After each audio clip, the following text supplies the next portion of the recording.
Hello po, magandang hapon. Ito, magluluto tayo ng ginatang ginatang hipon. Ayan, na may kalabasa, hipon. Tapos may sitaw at kalabasa. Ayan. Ito, lalagay ko na yung unang gata dito sa kawali. Ayan, unang gata. Lagay natin. Ayan. Hayaan lang natin yan kumulo. Hayaan lang natin siya kumulo. Ngayon, pag kumulo na, tsaka ko naman ilalagay ito.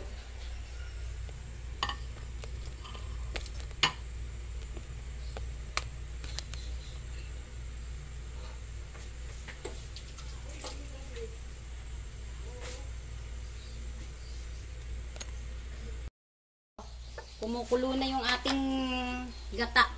Ayan. Lalagay na natin tong sahog. Ayan. Ayaw pa malaglag.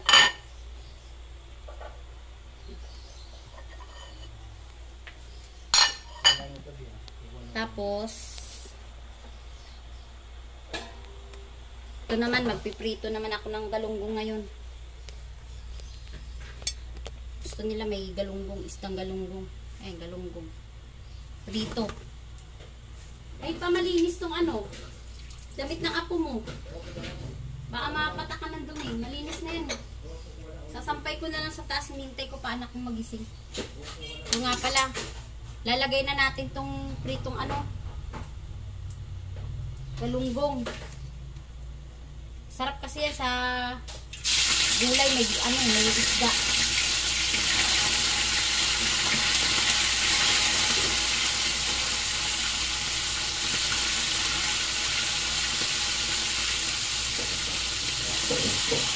Pritong galunggong.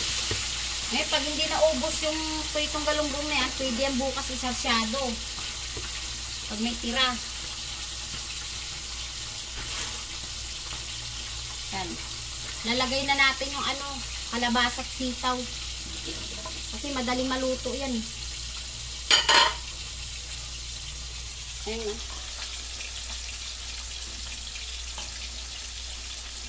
Kalabasa.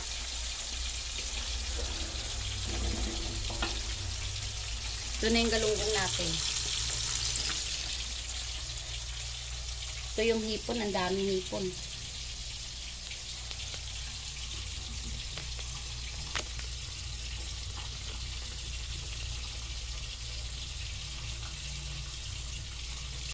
Lagay ko na yung unang gata.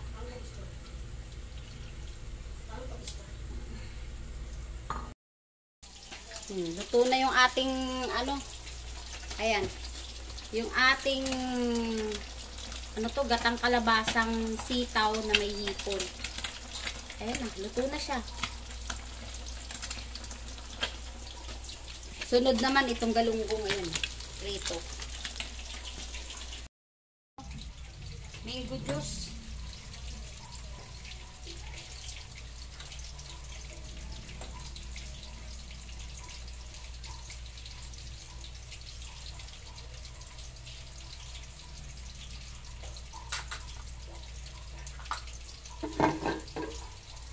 Kakayurin ko kasi lalagyan ko ng gatas at saka yelo.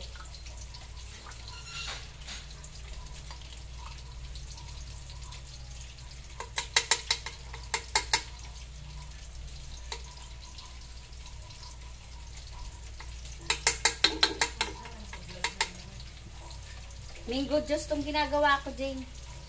Kumain ka na? Oo.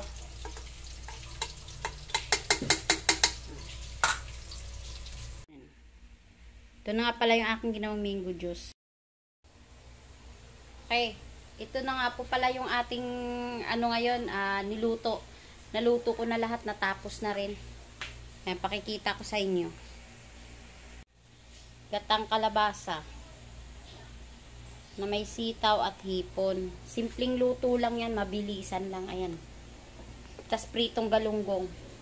Pinartniran ko na rin ng pritong galunggong. Kaya yan ang ulam namin ngayong araw. Dami rin yan, no? Ayan lang. Bye!